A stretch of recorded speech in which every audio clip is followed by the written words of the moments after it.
بسم الله الرحمن الرحیم. با سلام و عرض ادب خدمت شما بیننده محترم، مجتبی عالمی هستم با یک دیگر از ویدیوهای ترسیم انواع قوس ها. در این جلسه قصد دارم نحوه ترسیم قوس آژیر رو به شما عزیزان آموزش دهم. ترسیم این نوع قوس بسیار ساده هست و شما به سادگی می توانید با ترسیم دو دایره قوس آژیر رو داشته باشید. در این مثالی که من آماده کردم می خواهیم در قسمت بالای این دروازه از دهنه AB ما یک قوس آژیر ترسیم کنیم. برای ترسیم ما از فرمان دایره استفاده می کنیم. دو دایره ترسیم می کنیم که دایره اولی به مرکزیت نقطه A و به شعاع AB ترسیم شد. دایره دومی در جهت مقابل یعنی به مرکزیت نقطه B و شعاع BA ترسیم میکنیم.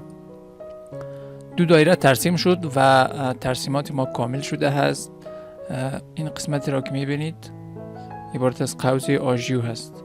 قسمت های اضافی را ما پاک میکنیم. قسمت ها را دیگر لازم نداریم.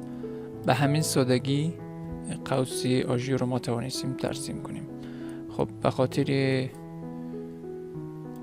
که ترسیمات ما ظاهری خوبتر و کاملتری داشته باشه، همان تنظیمات قبلی رو که در هر جلسه ما انجام دادیم در این جلسه هم انجام میدیم. من باید خط ناصف رو از این قسمت ترسیم کنم.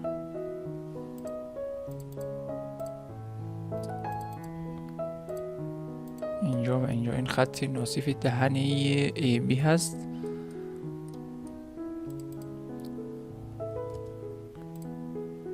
اینها رو در یک لیر قرار دهیم و یک پارچه کنیم.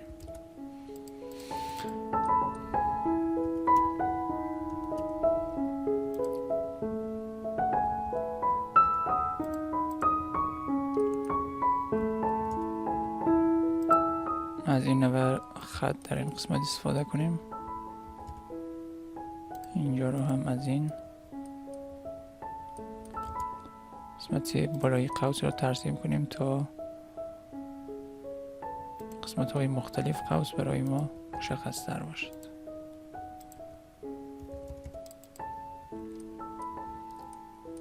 از چند نوع هچ که داریم استفاده کنیم.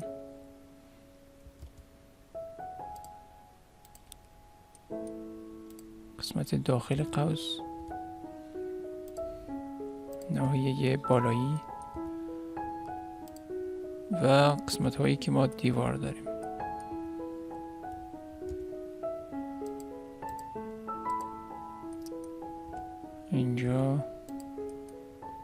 اینجا و قسمت دیوارها. ترسیمات ما کامل شده هست. اندازه گزیره ها را هم انجام بدهیم.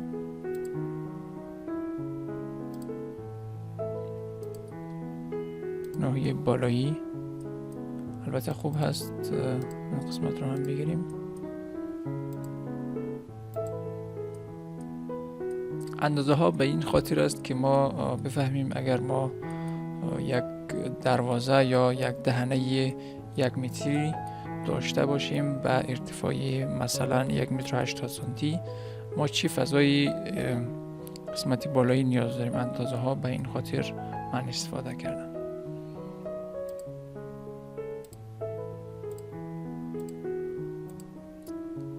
اینجا و قسمت آخر.